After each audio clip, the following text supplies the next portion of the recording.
Yeah, Oreos are a guilty pleasure for sure.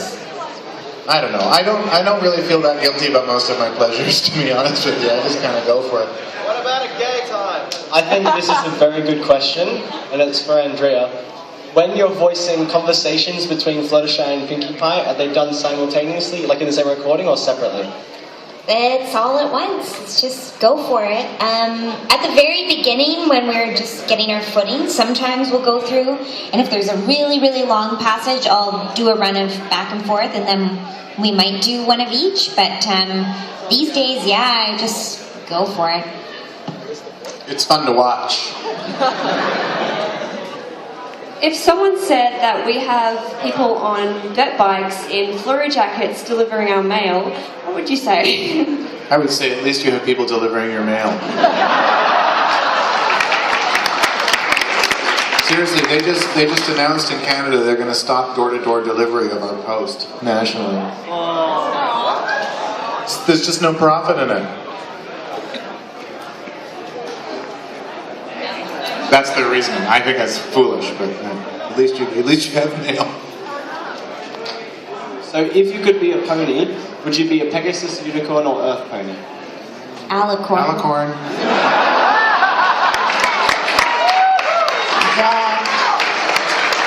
Princess Big Mac OTP. Any advice for aspiring voice actors wanting to get into the industry aspect? Tons, yeah. But in terms of what I can say here is get acting in whatever way. Get into an improv troupe, do sketch comedy, do community theater, get acting in some fashion, because really voice acting is not about your voice as much as it's about acting.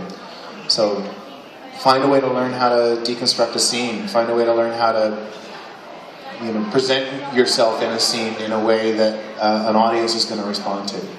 And then you can start thinking about whether or not you have the vocal range and the vocal capabilities to make it as a voice actor. How did you guys come up with your voices for your characters?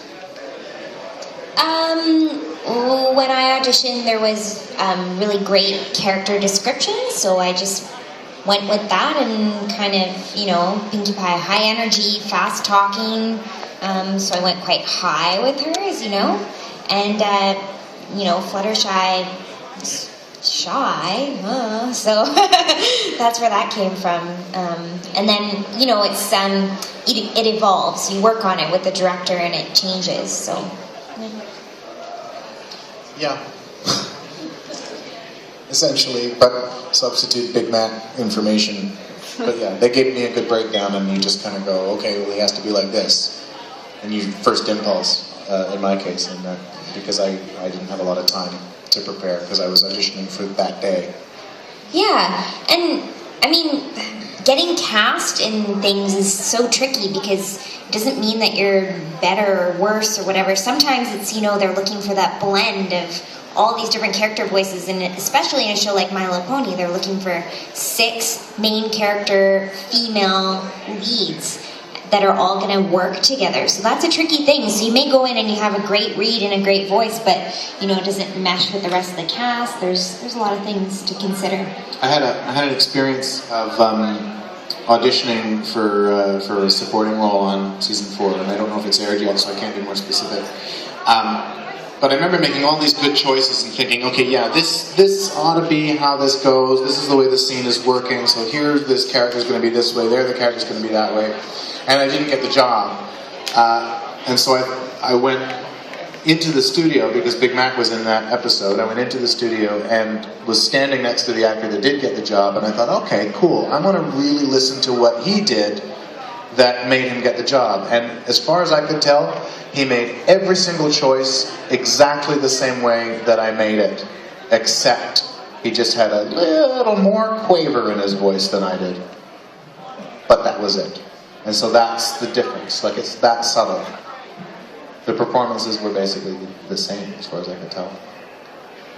Have you guys heard any of the foreign language dubs of My Little Pony? Yeah, we actually had the chance to meet some of the foreign language dubbing actors last summer in Germany.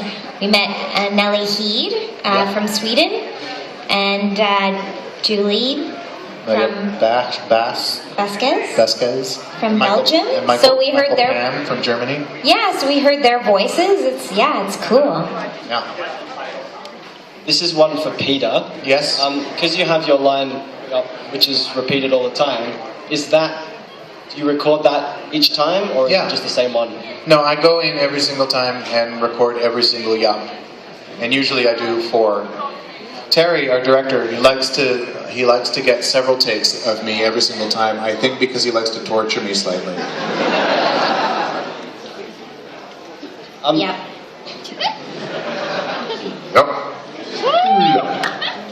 Yup. Etc.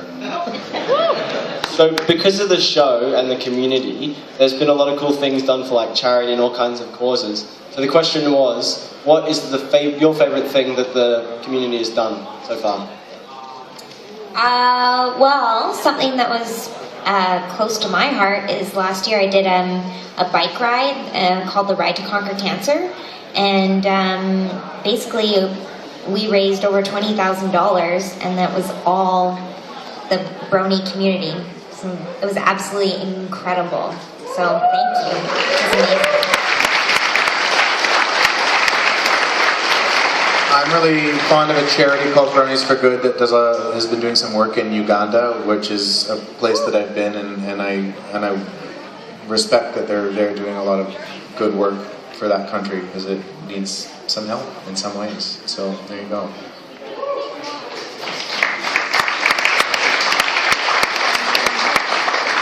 So I've just learned something about you, Andrea, and it's going to form a question. So you apparently can fluently speak French. Oui, c'est vrai. Can you speak a line of either Fluttershy or Pinkie Pie in French? Hey, what? Oui. Je ne sais pas.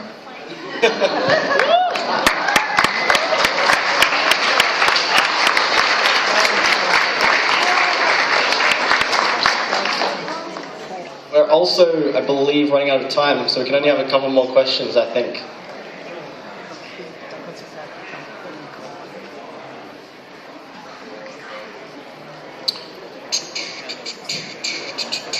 I gotta run across the other side, I'm sorry.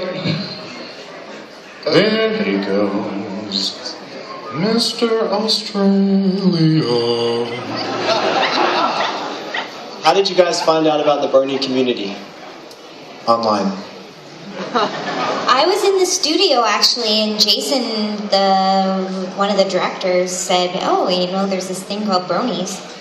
We're like, "No, there's not." Would you guys consider coming to Australia again? No. Anytime. Oh yeah, that's the anytime. Anytime. Seriously.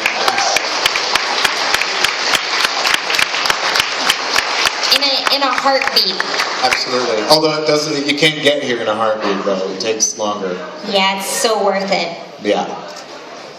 So we have a, I guess, bias question, which is, who was your favorite person to work with, and why was it Weird Al Yankovic?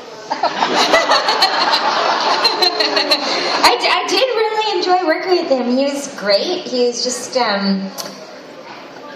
really fun to play off of. So I'm so glad that we're able to do that because it was awesome. I enjoyed working with him as well, although I worked with him in a slightly different capacity. When I worked with him, it was actually years before. He had eaten a salad at a restaurant in which I was the dishwasher, and then I washed his plate. And we didn't actually meet. But I enjoyed washing his plate.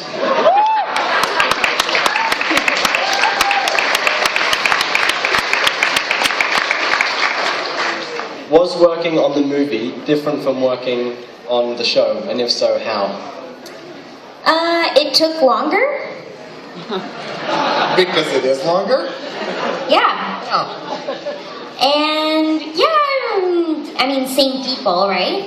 But different stories, so not too different. A lot more music, so a lot longer time singing and preparing for that, but not too different.